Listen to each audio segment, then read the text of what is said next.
یہ گئے وقتوں کی بات ہے، خالد نامی فرما بردار بچہ اپنی نانی کے ساتھ ایک چھوٹے سے قصبے میں رہتا تھا۔ ایک دن اس کے قصبے اور آس پاس کے علاقوں میں ایک ایسی وبا پھیلی جس کے باعث خالد کے والدین فوت ہو گئے۔ ان کی وفات کے بعد نانی نے خالد کو اپنے پاس بلا لیا۔ وہ سلائی کڑھائی کر کے کچھ کما لیتی تھی اور خالد بھی محنت مزدوری کر کے نانی کا بوجھ ہلکا کرتا۔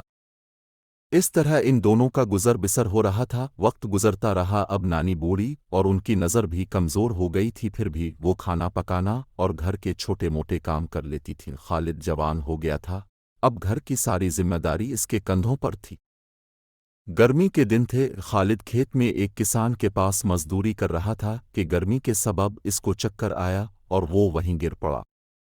کسان فوراً خالد کو حکیم کے پاس لے گیا۔ حکیم نے اس کا معائنہ کر کے دوا دی۔ دوا کھانے سے اس کی طبیعت بہتر تو ہو گئی لیکن وہ کافی کمزور ہو گیا تھا۔ حکیم نے مشورہ دیا کہ خالد ایک ماہ تک کوئی محنت مشقت والا کام نہ کرے۔ گھر میں رکھا ہوا اناج اور پیسے بھی آہستہ آہستہ ختم ہو رہے تھے۔ خوراک نہ ملنے پر خالد کا پالتو کتا اور بلی بھی کمزور ہو گئے تھے۔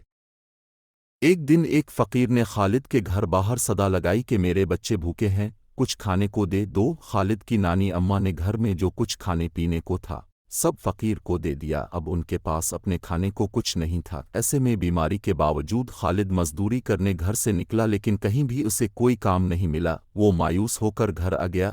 دوپہر کو اچانک کسی نے دروازہ کھٹکھٹایا۔ نانی اماں دروازے پر گئیں تو دیکھا کہ سامنے ایک درویش بابا کھڑا ہے۔ اس نے کہا، محترم خاتون، تم ایک نیک اور فراخ دل کی مالک ہو، میں تمہیں 3 موتی دیتا ہوں۔ جب بھی تم کو تمہارے نواسے کو بھوک لگے تو ان کو ایک دیگچی میں ڈالنا، اس طرح آپ کا پسندیدہ کھانا جو اپنے اس وقت سوچا ہوگا دیگچی میں آ جائے گا۔ اتنا کہہ کر وہ وہاں سے چلا گیا۔ اندر آ کر نانی اماں نے یہ 3 موتی دیگچی میں ڈالے تو اور ڈھکن کھولا تو اس میں بکرے کے گوشت کا پلاؤ تھا۔ اس طرح روزانہ ایک نیا کھانا انہیں کھانے کو مل جاتا۔ نہ صرف خالد اور اس کی نانی اماں روزانہ مزے مزے کے کھانے کھاتے بلکہ پورے قصبے میں بھی تقسیم کر دیتے۔ ایک دفعہ وہی بزرگ نانی اماں کے خواب میں آئے اور کہا کہ اے نیک دل عورت، قصبے کے لوگوں کو کھانا کھلانے سے بہتر ہے کہ تم ان کے لیے روزگار کا بندوبست کرو۔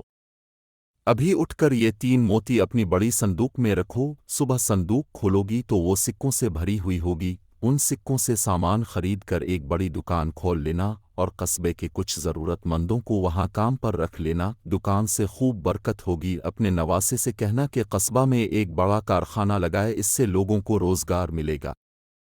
صبح نانی اماں نے خواب خالد کو بتایا۔ دونوں نے کمرے میں جا کر صندوق کھولا تو واقعی وہ سکوں سے بھرا ہوا تھا۔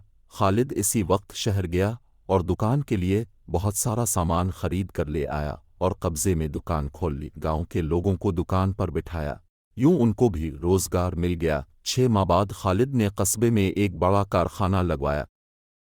اس طرح پورے قصبے کے بے روزگار لوگوں کو روزگار مل گیا۔ لوگ خوشحال زندگی گزارنے لگے۔ بچوں، حالات سے تنگ آ کر کبھی مایوس نہیں ہونا، اللہ سب کی مدد کرتا ہے، بس محنت سے جی نہ چرانا۔